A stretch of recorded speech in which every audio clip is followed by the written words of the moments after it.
This partnership agreement is absolutely rejected, Julian said, his voice flat and loud enough to bounce off the glass walls of the conference room. He didn't just say it. He held the document up, the 30-page agreement I had spent 6 months negotiating, the one that was supposed to save our division, and he ripped it down the center. The sound was sharp, like a bone snapping, in a quiet room. He didn't look at me. He looked at the board of directors, lined up along the mahogany table. He dropped the torn halves onto the polished wood in front of me, the pages fanning out in a messy, defeated pile. "We don't need dead weight," he told them, pointing a manicured finger at the paper. "And we certainly don't need contracts that tie us to old-world methods. I'm rejecting this. And frankly, we should be rejecting the person who wrote it." The room went dead silent. No one moved. I didn't move. I just looked at the jagged tear running through the bold text of the title page. But before I tell you what happened in that room, and how long I waited for that exact moment of humiliation, I'd love to know where you're listening from today. Drop your city or state in the comments. It's always amazing to see how far these stories travel. My name is Jonah. I am 42 years old, and I have a habit of lining up my pens on my desk until they are perfectly parallel, with exactly 1 inch of space between them. It calms me. It gives me a sense that the world has order, even when the people running it are doing their best to create chaos. I've worked at Sterling & Oates for 15 years. We deal in architectural salvage, high-end reclaimed materials. If a historic bank in Chicago gets demolished, we are the ones who go in to save the marble columns, the brass fixtures, and the 100-year-old oak paneling. It is dirty, heavy, honest work. It smells like dust and linseed oil. I love the smell of linseed oil. It smells like preservation. It smells like second chances. For 12 of those years, I ran the procurement division. I was the guy in the hard hat, standing in the rain, negotiating with demolition crews, making sure we got the heart pine beams before they were tossed into a chipper. I knew the texture of good wood. I knew the weight of real brass versus plated junk, and I knew how to talk to people. In this business, a handshake still meant something. At least, it used to. Then the founder, a good man named Arthur, had a stroke. He survived, but he had to step back. The board brought in his son-in-law to take over the day-to-day operations, while Arthur remained as the silent chairman. The son-in-law's name was Julian. Julian was 35, going on a self-important 50. He didn't own a hard hat. I don't think he owned a pair of jeans. He wore suits that shimmered under the fluorescent lights, tight around the shoulders, and he always chewed on ice. That was the sound of the office now. The crunch, crunch, crunch of Julian chewing ice from his oversized tumbler while he stared at spreadsheets he didn't understand.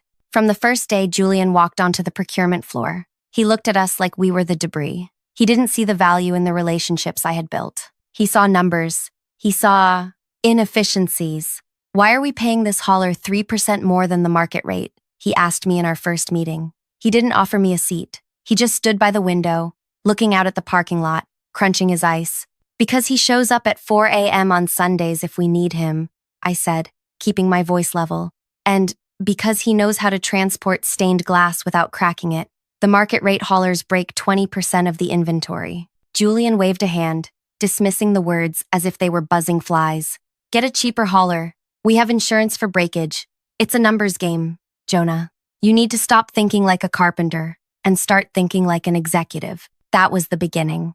Over the next 2 years, Julian systematically dismantled everything that made the company work. He fired the veteran warehouse manager, a man who could tell you the provenance of a limestone block just by touching it, and replaced him with inventory software that constantly glitched. He stopped paying our vendors on time, extending terms from 30 days to 90 days, which caused our best demolition partners to stop calling us. The quality of our stock dropped. We started getting complaints. Architects who had trusted us for a decade started returning shipments because the wood was warped or the stone was chipped. I tried to fight it. I wrote memos. I showed him the data.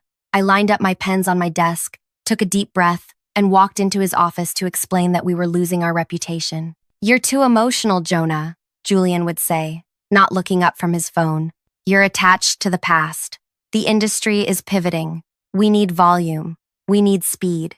Nobody cares about the soul of the wood." He began to freeze me out. He stopped inviting me to strategy meetings. He moved my office from the corner with the view of the lumber yard to a small, windowless room near the break area. It was a petty, calculated move designed to make me quit. He wanted me to leave so he could bring in his own head of procurement, probably some kid from business school who would work for half my salary and ask zero questions. But I didn't quit. I couldn't. I had a daughter in college and a mortgage. Yes, but it was more than that. I loved this place. I had built this division. I wasn't going to let a man who chewed ice and wore shiny suits burn it to the ground without a fight. The turning point, or what I thought was the turning point, came 6 months ago. We got wind of the Holloway project. The Holloway Trust was restoring an entire block of Victorian row houses in the historic district. It was a massive job. They needed period-accurate flooring, doors, mantels, and hardware. It was a multi-million-dollar contract, the kind that could secure our revenue for the next 3 years. It was also the kind of job that required trust. The Holloway Trust didn't hire vendors. They hired partners. Julian wanted it bad. He needed a win. The board was starting to ask questions about the dipping profits and the high turnover rate. Julian needed a big, flashy number to put on the quarterly report. He tried to pitch them himself. He went to lunch with the Holloway director, a sharp, no-nonsense woman named Sarah. From what I heard, the lunch lasted 45 minutes and ended with Sarah checking her watch and politely declining dessert. Julian came back to the office, red-faced and slamming doors. He had tried to dazzle her with projections and scale, but Sarah wanted to talk about grain patterns and curing times. Julian didn't know the difference between white oak and red oak. A week later, Julian called me into his office. He looked tired. There were dark circles under his eyes, but the arrogance was still there, hard as granite. "I need you to handle the grunt work on the Holloway deal," he said, tossing a file folder onto the edge of his desk. He didn't hand it to me. He made me walk over and pick it up. "They're stuck in the past. They want technical specs. Go meet with them. Get the specs approved. But I handle the final pricing and the signing. You're just the mechanic." "I can do that," I said. "And Jonah?" He leaned forward. The leather of his chair creaked. "Don't think this makes you indispensable. You're fixing a problem. That's all. If you don't land this, we're gonna have to make some structural changes to the staff. And I think you know who's at the top of that list." I took the file. I went back to my windowless office. I aligned my pens. And then I went to work. For the next 5 months, I lived and breathed the Holloway project. I met with Sarah 2 or 3 times a week. We didn't meet in boardrooms. We met at the salvage yard. I walked her through the aisles of reclaimed lumber. I showed her the stacks of heart pine we had been seasoning for 5 years. I let her smell the linseed oil and the cedar. I showed her how we cleaned the brass hardware by hand, not with harsh chemicals that stripped the patina. Sarah was tough. She asked hard questions about our supply chain, about our ethical sourcing, about our delivery guarantees. I answered every single one with the truth. When we didn't have an answer, I told her I would find it. I didn't try to sell her. I just showed her that I understood the mission. "You're not like your boss," she said to me one afternoon. We were standing in the dust of the warehouse, looking at a stack of antique doors. "Julian has his own way of doing things," I said carefully. "He's a shark," she said, running her hand over the rough wood of a door frame. "Sharks are good for eating, Jonah. They aren't good for building." We built a rapport. Slowly, the Holloway Trust began to trust me. They weren't buying from Sterling and Oates anymore. They were buying from Jonah. I drafted the contract myself. It was complex. It involved sourcing guarantees, quality control benchmarks, and a specific timeline that required absolute precision. It was a 3-year exclusivity agreement. It meant they would buy everything from us, provided we met the standards I had outlined. It was the perfect deal. It protected the company. It guaranteed work for the warehouse team. It was fair. I finished the final draft on a Tuesday. I printed it out, a thick, substantial document. I bound it with a simple clip. I felt a sense of pride I hadn't felt in years. I had done it. I had saved the division. And maybe, just maybe, I had proven to the board that Julian's way wasn't the only way. I put the contract on Julian's desk on Wednesday morning. "Is this it?" he asked, not looking up from his laptop. "That's the final agreement," I said. "Sarah is ready to sign. The board just needs to approve our end, and you need to countersign." "Fine," he said. "I'll read it." He didn't read it. I knew he didn't.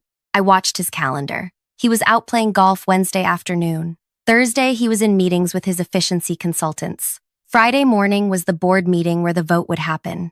That Friday morning, the air in the office felt heavy. It was raining, a cold, gray drizzle that streaked the windows.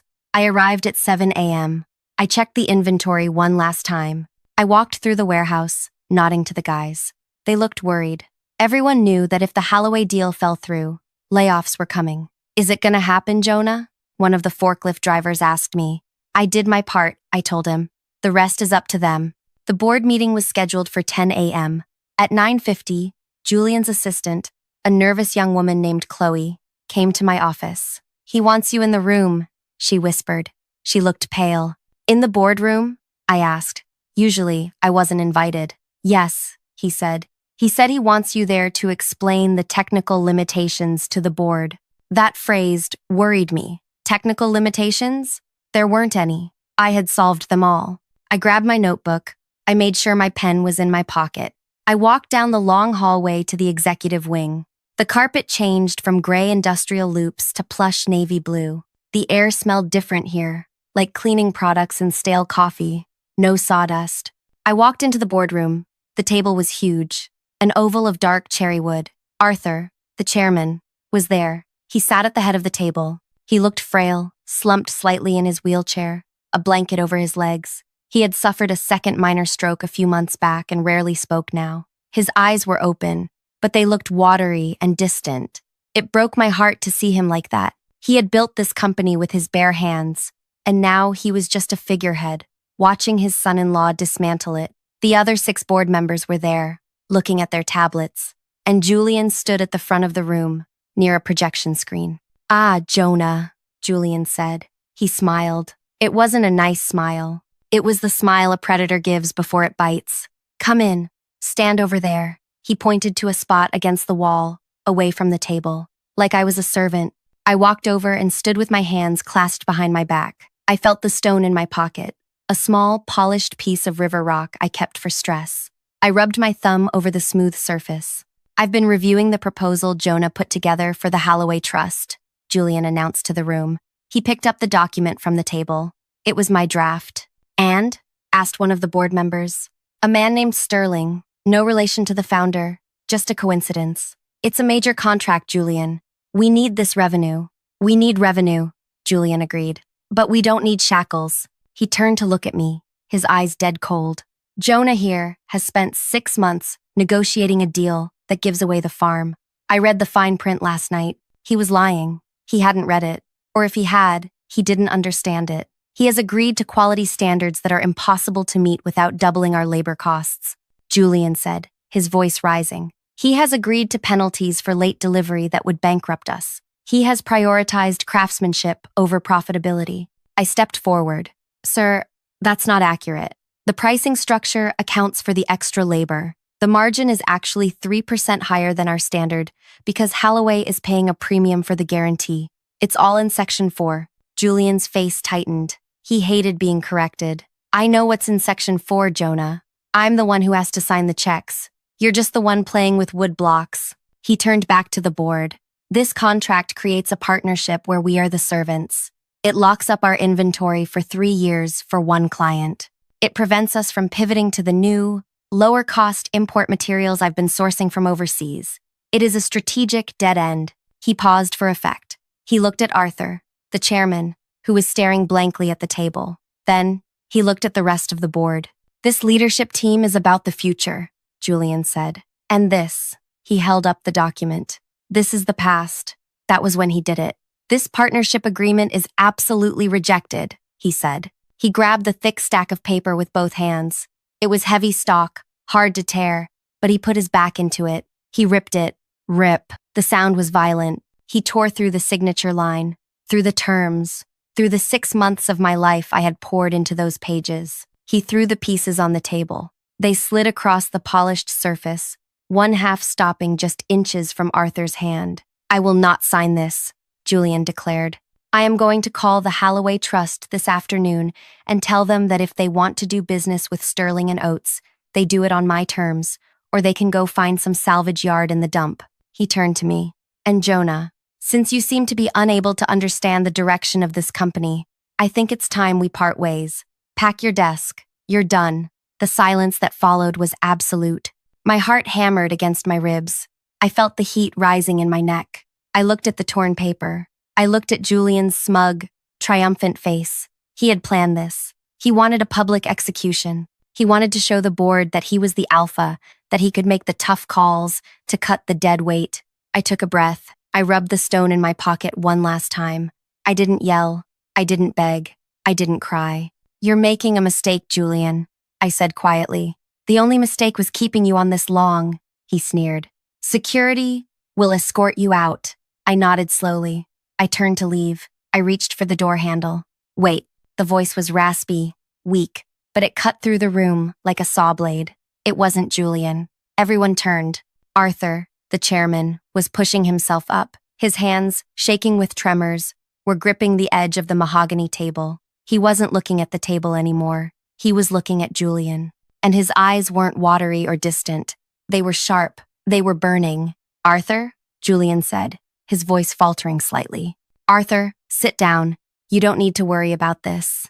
I handled it." "You handled nothing," Arthur wheezed. He stood all the way up. It was a struggle, but he did it. He pointed a trembling finger at the torn contract on the table. "That was the Holloway contract?" "It was a bad deal, Arthur," Julian said quickly, putting on his soothing voice. "Jonah negotiated a bad deal. I'm protecting the company." Arthur ignored him. He looked at me. "Jonah," he said, "did Sarah Holloway agree to those terms?" "Yes, sir," I said, stopping at the door. "She was ready to sign today." Arthur looked back at Julian. "You just tore up the Holloway contract." "I did," Julian said, trying to regain his posture. "To show strength." "You idiot," Arthur said. The word hung in the air. "Excuse me?" Julian stiffened. "You didn't just tear up a contract," Arthur said, his voice gaining a surprising amount of strength. "You tore up the only thing keeping the bank from foreclosing on this building." Julian laughed nervously. "What are you talking about? The financials are." "The financials are cooked," Arthur spat. "I've been watching. I may be sick, but I'm not blind. You've leveraged us to the hilt to pay for your consultants and your new office. The bank gave us until the end of the month to show a guaranteed revenue stream of at least $2 million, or they call the loans. That contract." He pointed to the shredded paper. "That was the guarantee." The room went cold. The other board members started shuffling papers, looking at each other with wide eyes. Julian's face went pale. I didn't know that. Why didn't anyone tell me?" Because you don't listen," Arthur shouted, slamming his hand on the table. "You don't ask. You just talk." Arthur took a jagged breath. He looked at me again. "Jonah, can we fix this? Can you call Sarah? Can you get her to print another copy?" I looked at Arthur. I felt an immense sadness for him. He was a good man, but he had waited too long. "I can call her," I said calmly, "but Sarah won't sign it now." "Why not?" Julian demanded. "We'll just tell her it was a clerical error. We'll smooth it over." "She won't sign it," I repeated, "because she didn't just agree to the terms, Julian. She agreed to the team." I took a step back into the room. "When we were negotiating," I said, my voice steady, "Sarah asked me a question. She asked me what assurance she had that the quality would be maintained if management changed. She knew about the turnover. She knew about the firing of the warehouse staff." Julian narrowed his eyes. So, I continued. "I told her the truth. I told her that as long as I was overseeing the procurement, the wood would be good. I told her my reputation was on the line." "And?" Arthur asked, leaning forward. "And so she added a clause," I said. "It was on page 22. The page you just ripped in half, Julian." I pointed to the debris on the table. "It's called a key man clause," I explained. "It states that the contract is valid only as long as Jonah Thorne is the lead on the project. If I am fired or removed from the project, the contract is void immediately, and there is a penalty." Julian's mouth opened, but no sound came out. "What penalty?" asked Sterling, the board member. "If the contract is voided due to the removal of the key man," I said, "Sterling and Oates is liable for a cancellation fee to cover their time and the delay in their project." "How much?" Julian whispered. $200,000. I said, "Payable within 7 days." The silence now was heavy enough to crush bones. Julian looked at the torn paper. He looked at me. He looked at the board. "You're fired," he had said 2 minutes ago. "So," I said, checking my watch. A simple analog watch with a leather strap. "I believe I am no longer an employee here, which means you don't have a contract. You have a $200,000 debt, and you have a bank about to foreclose." "Rehire him," Sterling shouted, standing up. "Julian, rehire him right now. Apologize." Julian looked like he was going to vomit. He turned to me, his face a mask of panic and hatred. "Jonah, look, I was hasty. We can work this out. You're not fired, okay? You're not fired. We'll tape this up. We'll call Sarah together." I looked at him. I looked at the man who had mocked my work, who had fired my friends, who had treated the history of this company like garbage. "I'm afraid it's not that simple," I said. "Why not?" Julian pleaded. "I'm offering you your job back. I'll give you a raise." "Because," I said, reaching into my jacket pocket and pulling out a folded piece of paper. It wasn't a contract. It was a letter. "I accepted a new position this morning." "What?" Arthur whispered. "I knew this would happen," I said. "Maybe not today. Maybe not like this. But I knew you would try to cut me out, Julian. So yesterday, when I finished the contract, I also finished this." I placed my resignation letter on the table, right next to the torn contract. "I didn't want to use it," I said. "I wanted to save this place. But you just made the choice for me." "You can't leave," Julian hissed. "You can't. If you leave, we lose everything." "You already lost it," I said. I turned and walked out of the boardroom. I walked down the plush hallway, back to the industrial carpet, back to my windowless office. I could hear shouting behind me. I could hear Julian's voice rising in panic, and Arthur's voice shouting him down. I went to my desk. I picked up my box of pens. I picked up my stone. I put them in my bag. I walked out to the parking lot. The rain felt good. It felt clean. But the story doesn't end there. You see, Julian thought he could fix this. He thought he could bully Sarah Holloway. He thought he could threaten me. He didn't realize that in the world of architectural salvage, you don't just tear things down. You have to know what's underneath. And what was underneath was about to rot the entire foundation of his life. I sat in my truck in the parking lot for 20 minutes. The rain was coming down harder now, drumming a frantic rhythm on the roof of my cab. It was an old Ford F-150, the kind with cloth seats that smell permanently of stale coffee and sawdust. It was a safe space, a quiet space. My phone was vibrating on the passenger seat. It buzzed against the fabric, stopped, and then buzzed again immediately. "Julian, Julian, Julian." I didn't pick up. I watched the water stream down the windshield, blurring the view of the Sterling and Oates building. It looked like a gray fortress from here. I saw the lights of the conference room on the 3rd floor. I could imagine the chaos inside. Julian screaming at his assistant. Sterling, the board member, pacing. Arthur, the chairman, probably being wheeled out by his nurse, his heart breaking for the company he built. I reached for the phone, not to answer it, but to turn it off. As I did, a text message flashed on the screen. "You will pay for this. I'm calling legal." I powered the phone down. The screen went black. The silence inside the truck was heavy. My hands were shaking, just a little. It was the adrenaline crash. I put my hands on the steering wheel at 10 and 2. I took a breath, held it for 4 seconds, and exhaled. I looked at the dashboard. I had a small bobblehead dog there, a gift from my daughter. It was slightly crooked. I reached out and adjusted it until it was perfectly centered, facing straight forward. Then I put the truck in gear and drove away. I didn't go home. I couldn't go home yet. If I went home, I would sit on my couch and stare at the wall and let the fear creep in. And the fear was waiting, believe me. I had just walked away from a 6-figure salary, health insurance, and 15 years of tenure. I had a mortgage. I had tuition payments.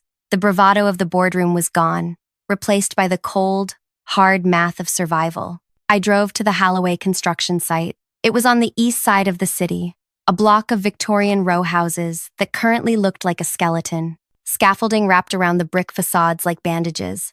The site was active, even in the rain.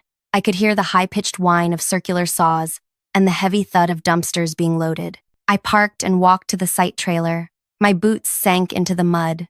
The mud here was different than the salvage yard. It was full of clay and brick dust, red and sticky. I knocked on the metal door and pushed it open. Sarah Holloway was sitting at a folding table covered in blueprints. She was wearing a high-visibility vest over a wool sweater. She looked up, her glasses perched on the end of her nose. "You're early," she said. She didn't look surprised. "You knew?" I asked, shaking the rain off my jacket. "I got a call from a very frantic man named Julian about 10 minutes ago," she said. She took off her glasses and set them on the table. He sounded like he was hyperventilating. He told me there had been a misunderstanding with the personnel and that he would be personally overseeing our account moving forward. "What did you tell him?" "I told him I don't do business with strangers," Sarah said, and I hung up. She leaned back in her chair. "So, he actually did it? He fired you?" "He tried," I said. "I resigned first. But yes, the bridge is burned, and the contract is void. I'm sorry, Sarah. I know you needed those materials locked in by Friday." Sarah looked at me. She was a woman who measured people the way I measured timber, by their density, by how they handled pressure. "Jonah," she said, "do you remember why I hired Sterling and Oates? Because we have the best inventory in the state?" I said automatically. "No," she corrected. "Because you know where the inventory is. I've toured that warehouse. It's a labyrinth. Julian doesn't know a cornice from a corbel. If you aren't there, that inventory is just a pile of expensive junk." She opened a drawer in the filing cabinet next to her and pulled out a hard hat. She tossed it to me. "I wasn't joking about the job offer, Jonah, but we need to be clear about what it is. I'm not hiring you as a vendor. I'm hiring you as a consultant, Director of Material Acquisition for the Holloway Trust. You work for me now, directly." I caught the hat. It felt light in my hands. "Julian is going to sue me," I said. "If I start working for you immediately, he'll claim I stole the client. He'll claim I violated a non-compete." "Let him sue," Sarah said, her eyes narrowing. "My lawyers eat guys like Julian for breakfast. But you're right, we need to be careful. You can't source from Sterling and Oates. We need to find a new supplier." "There isn't one," I said. "Not with that volume. Not with that quality. Sterling has the market cornered on local salvage. If we don't use them, we have to import from Europe, and that blows your budget and your timeline." Sarah tapped her pen on the table. Tap, tap, tap. "So we're stuck." "Not necessarily," I said. The idea was forming in the back of my mind, vague and dangerous. Julian has the inventory, but he doesn't want it. He wants cash. He's in trouble with the bank. He needs to liquidate. So, I said, he's going to panic. He's going to try to turn that wood into money as fast as possible. And when people panic, they make mistakes. I left the trailer an hour later, feeling steady. I had a direction. I wasn't just an unemployed man. I was a man with a mission. But I underestimated how quickly Julian would move. When I got home that evening, there was a black sedan parked in my driveway. A man in a cheap suit was leaning against the hood, smoking a cigarette. He dropped it and crushed it under his heel when I pulled in. "Jonah Thorne?" he asked. "Who are you?" I got out of my truck, keeping the door between us. "Courier," he grunted. He shoved a thick manila envelope at me. "You've been served." He got in his car and drove off before I could even look at the return address. But I didn't need to look. I knew where it came from. I went inside my house. It was a small craftsman bungalow I had restored myself. The floors were quarter-sawn oak, salvaged from a schoolhouse in 1920. I took off my boots and lined them up on the mat, left boot, right boot, perfectly parallel. I went to the kitchen table, moved the fruit bowl to the exact center, and opened the envelope. It wasn't just a lawsuit. It was a declaration of war. Plaintiff, Sterling and Oates Holdings, LLC. Defendant, Jonah Thorne. Counts, breach of fiduciary duty, tortious interference with business relations, theft of trade secrets, gross negligence. He was suing me for $5 million. I laughed. It was a dry, hollow sound. $5 million. I didn't have $5,000 in liquid cash. But reading further, I saw the real dagger. He had filed an emergency injunction. It froze my ability to contact any of Sterling and Oates' current or former clients. It specifically named the Holloway Trust. If I talked to Sarah, I was in contempt of court. If I worked for her, I was in contempt.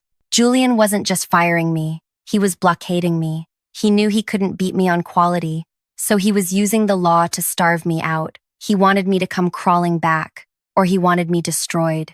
I poured myself a glass of water. I watched the bubbles rise to the surface. My phone rang. I had turned it back on. It was a number I didn't recognize. Hello? Jonah. The voice was a whisper, rough, gravelly. Arthur? I asked. Don't say my name, the chairman whispered. He's listening. He monitors the company lines. I'm on a burner. Arthur, he sued me. I said. He served me papers tonight. I know, Arthur said. He was bragging about it. He's terrified, Jonah. He's terrified because the bank called. They gave him 10 days. 10 days to raise $2 million cash, or they take the keys. 10 days? I looked at the kitchen calendar. That's impossible. He can't generate that much revenue in 10 days. He's not trying to generate revenue, Arthur said. He's liquidating. He's announced a grand warehouse auction for next Saturday. He's hired an auctioneer. He's listing everything. The heart pine, the marble, the architectural antiques, everything we've saved for 20 years. My stomach turned. He can't auction that stuff. It needs to be brokered. It needs to be sold to the right buyers.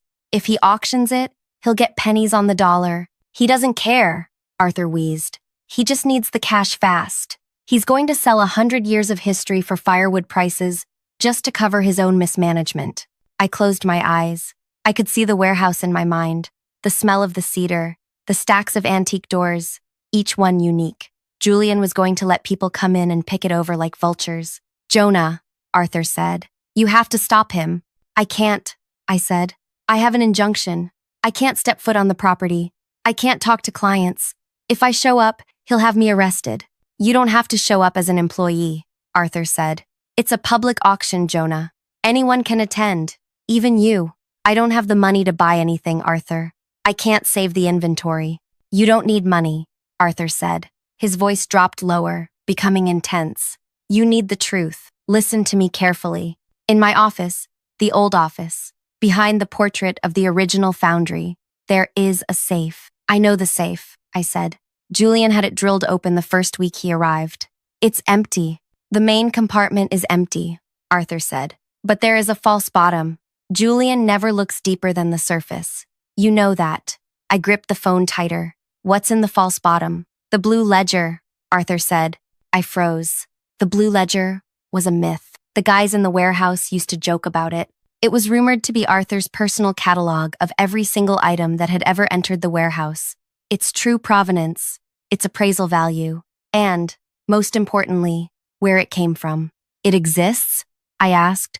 It exists, Arthur said. And it proves that the inventory Julian is selling as generic salvage is actually protected heritage material. Some of those items, Jonah, some of those items have liens on them.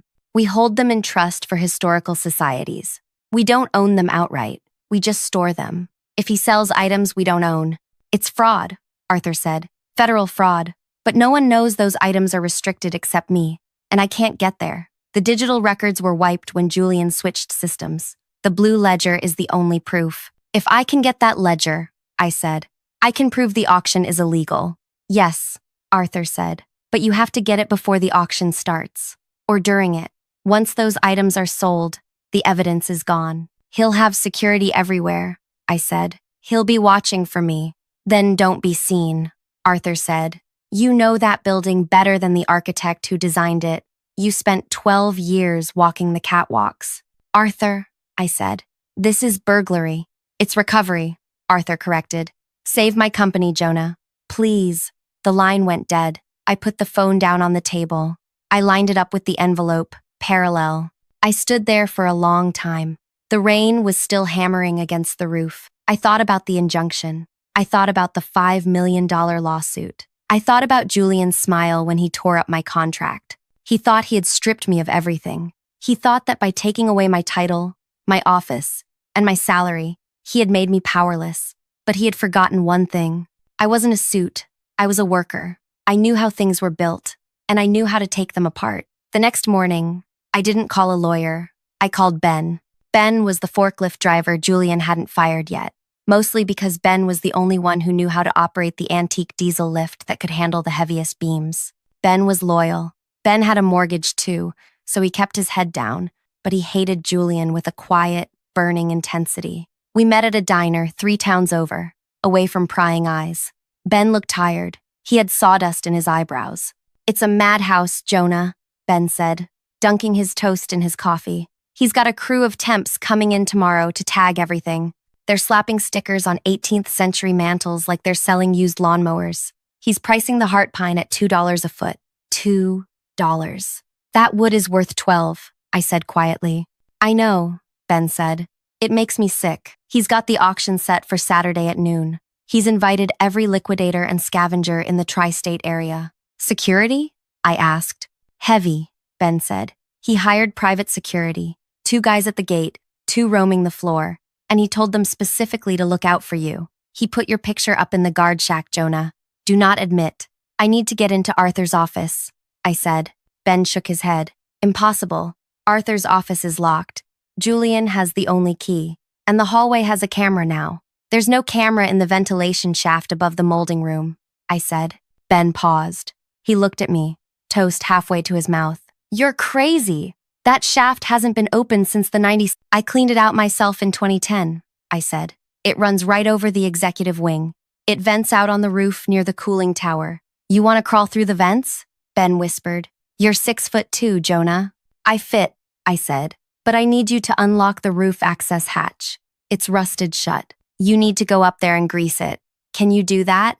Ben looked down at his coffee. He swirled the dark liquid. He was risking his job. He was risking his livelihood. He called me unskilled labor yesterday, Ben said softly. He told the consultants that the warehouse staff were replaceable cogs. Ben looked up at me.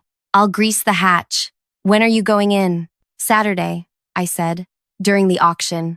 Why then? Why not at night? Because, I said, I don't just want to steal the book, Ben. I need to use it. I need an audience. If I take the book at night, he'll just claim I forged it. But if I produce it in front of the buyers, in front of the bank representatives, the chairman is going to be there? Arthur can't come, I said, but the bank will have observers there to ensure the proceeds go to them. If I can prove the sale is fraudulent in front of the bank, the auction stops. The inventory is frozen, and Julian is finished. And if you get caught, then I go to jail, I said, and Julian wins. The week passed in a blur of anxiety. I spent my days at the library, researching the legal codes for conversion of entrusted property. I spent my nights staring at the ceiling, playing the layout of the ventilation system in my mind. Turn left at the intake, straight for 20 feet. Drop down into the mechanical closet next to Arthur's office. I practiced holding my breath. I practiced moving silently. I felt like a criminal. Maybe I was.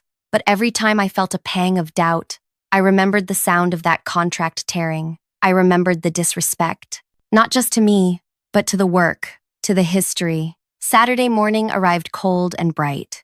The rain had stopped, leaving the world scoured and clean. I dressed carefully. Dark jeans, black work shirt, steel-toed boots. I put my stone in my pocket. I checked my pens. I left them at home. I didn't need pens today. I needed a flashlight and a screwdriver. I parked my truck a mile away, in a strip mall lot.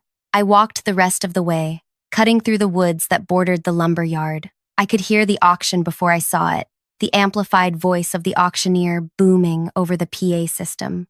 Do I hear 500? 500 for the lot of vintage brass? 500 going once. My heart hammered against my ribs. I reached the back fence. The chain link was cut in the corner, a hole we had never repaired because the deer used it. I slipped through. I skirted the edge of the lumber stacks, keeping to the shadows. The main yard was packed.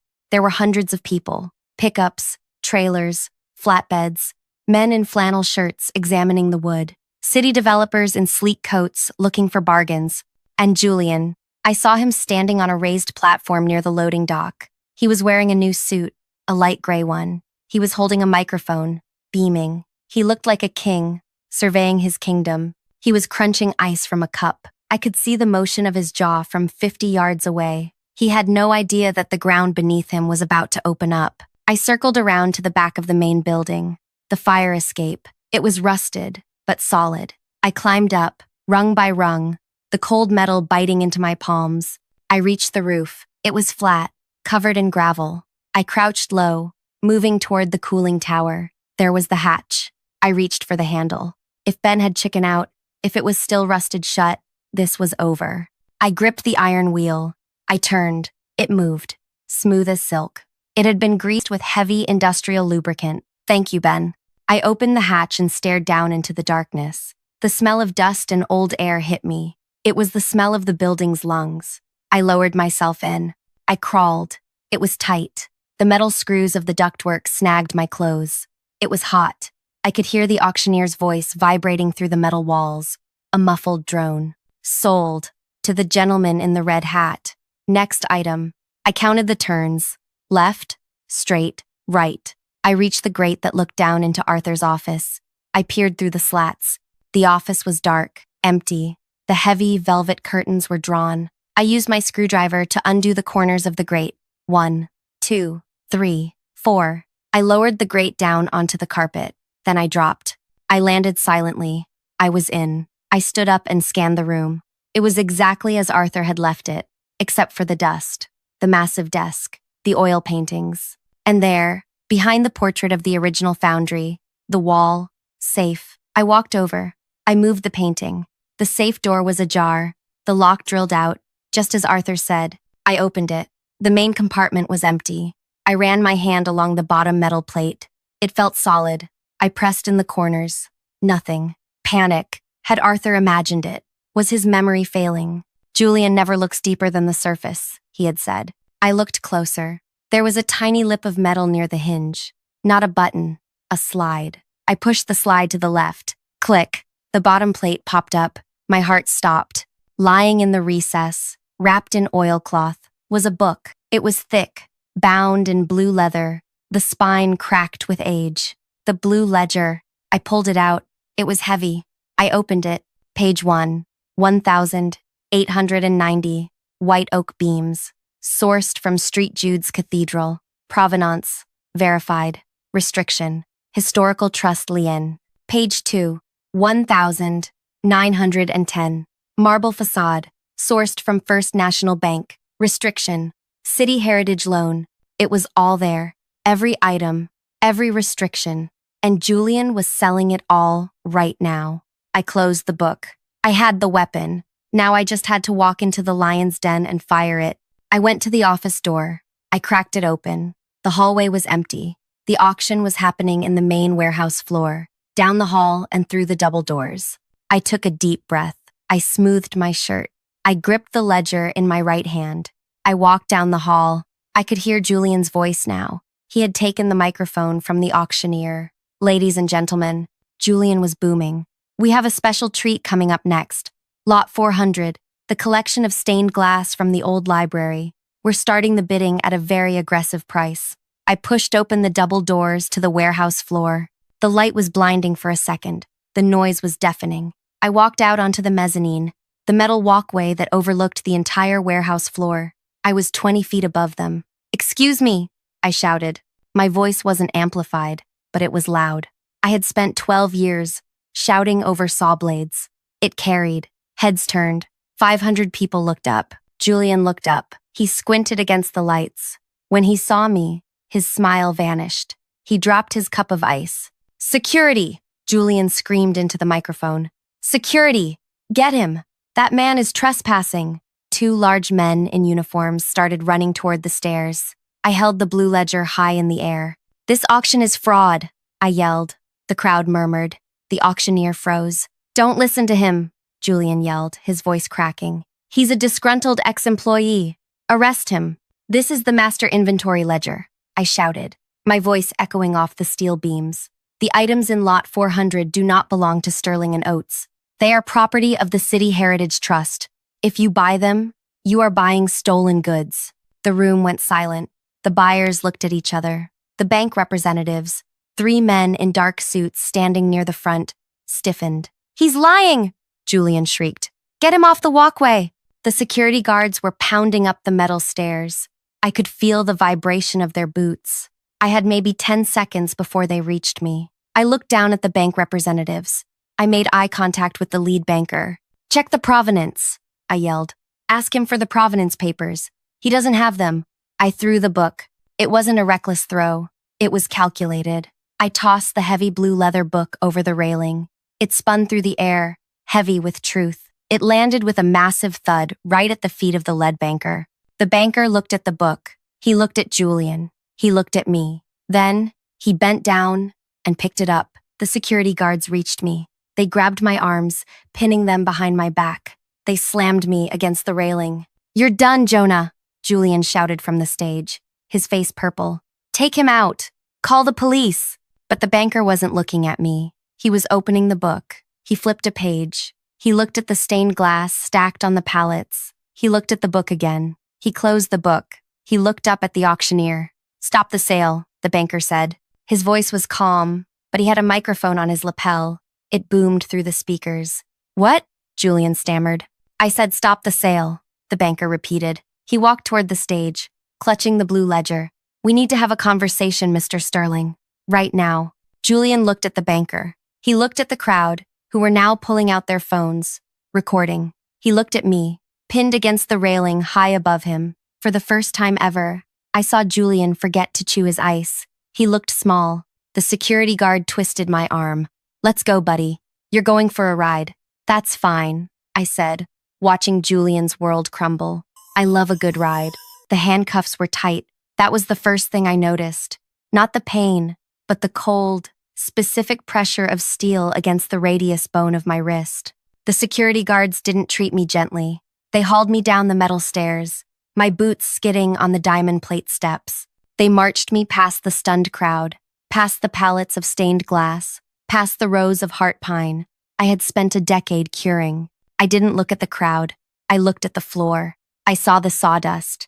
I saw the scuff marks of 1,000 boots. Julian was still screaming from the stage. His voice was shrill, cracking with a panic that the microphone only amplified. "He stole that book. It's a forgery. Officer, I want him charged with corporate espionage.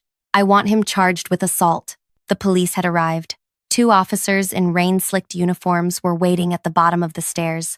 They took custody of me from the private security. One of them, a younger cop with a tired face, pushed my head down as he guided me into the back of the patrol car parked right near the loading dock. The door slammed. The sound was final. Thunk. I was alone in the back seat. The divider was hard plastic, scratched and cloudy. Through the window, I watched the scene unfold like a silent movie. I saw the banker, the man in the dark suit, standing in the center of the warehouse floor. He wasn't looking at me. He was reading the blue ledger. He was turning pages slowly, methodically. 2 other suits were looking over his shoulder. I saw Julian running toward them. He was waving his hands. He grabbed the banker's arm. That was a mistake. The banker didn't flinch. He just looked at Julian's hand on his sleeve, then looked at Julian. He said something short. Julian recoiled as if he'd been slapped. The banker pulled a phone from his pocket and made a call. He didn't walk away to do it. He stood right there, staring at the inventory, making the call that would end everything. Then the patrol car engine started. The vibration came up through the seat. We drove away. I spent the next 6 hours in a holding cell at the county precinct. It was a small room, painted a color that was supposed to be calming, but looked like old mustard. There was a metal bench bolted to the floor. I sat on it. I didn't panic. Strange as it sounds, I felt a deep, resonant peace.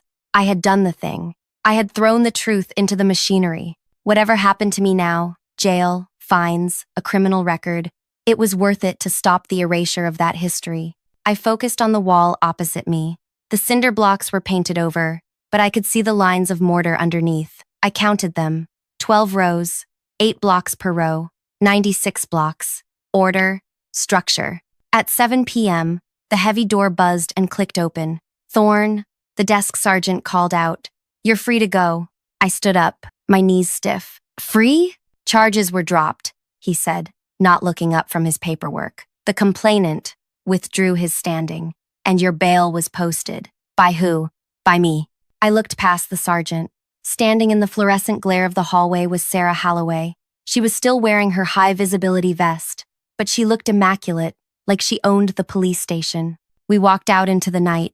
The rain had started again, a soft, cleansing drizzle. "You're an idiot, Jonah," Sarah said as we walked to her car, a sturdy Land Rover parked at the curb.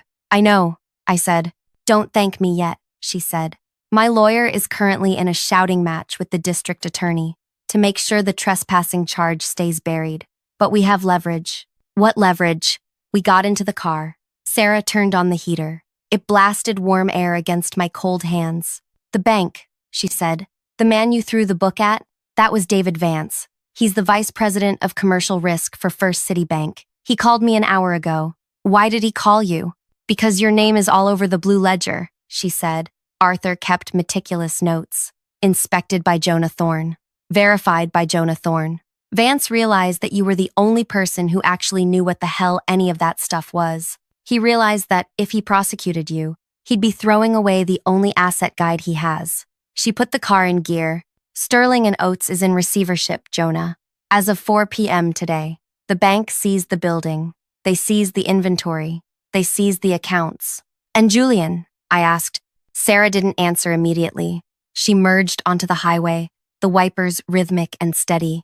"Julian is having a very bad day," she said finally. When Vance cross-referenced the ledger with the auction list, he found 42 counts of wire fraud.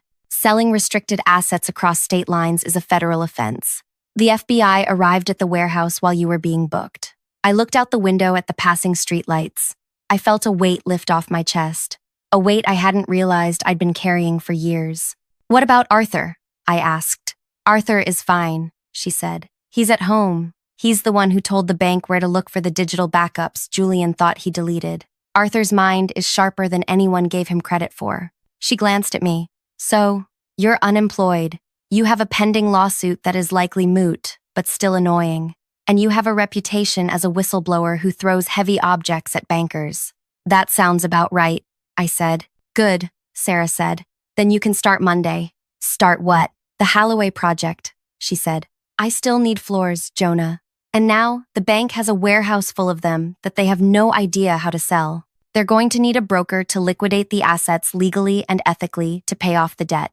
I suggested you." I looked at her. "You want me to buy the inventory from the company that fired me?"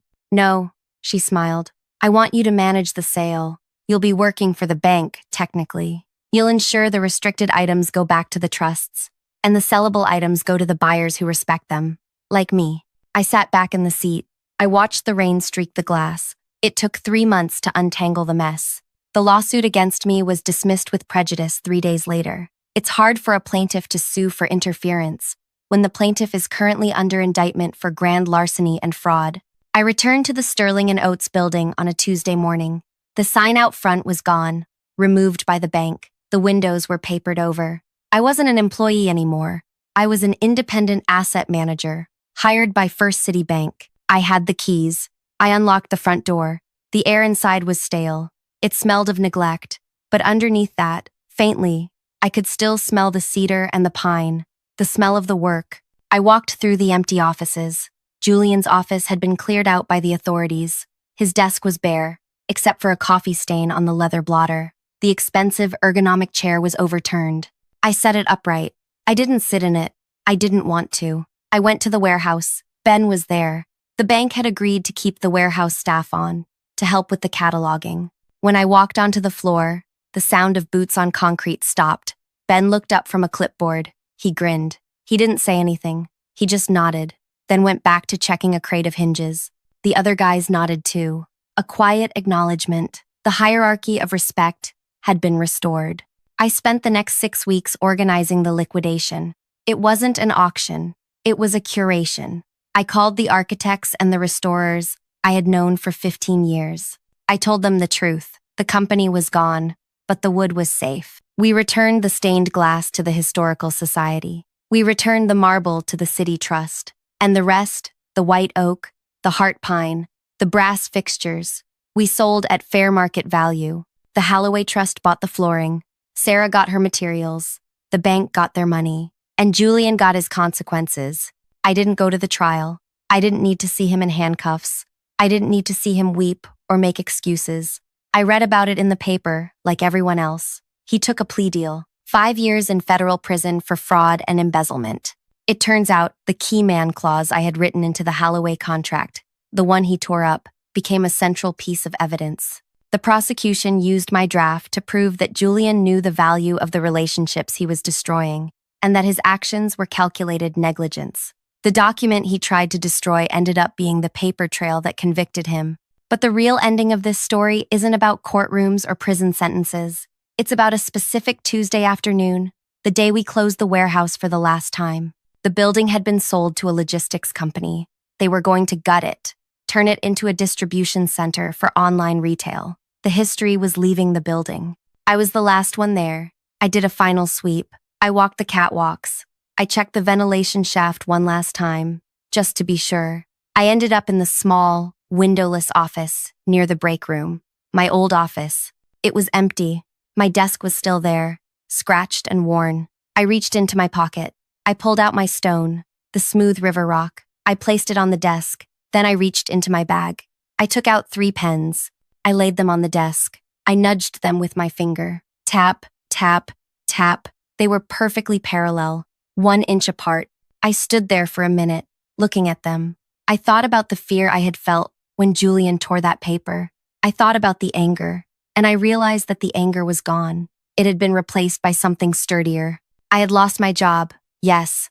I had lost the company I loved, but I had saved the things that mattered. The wood would go into new homes.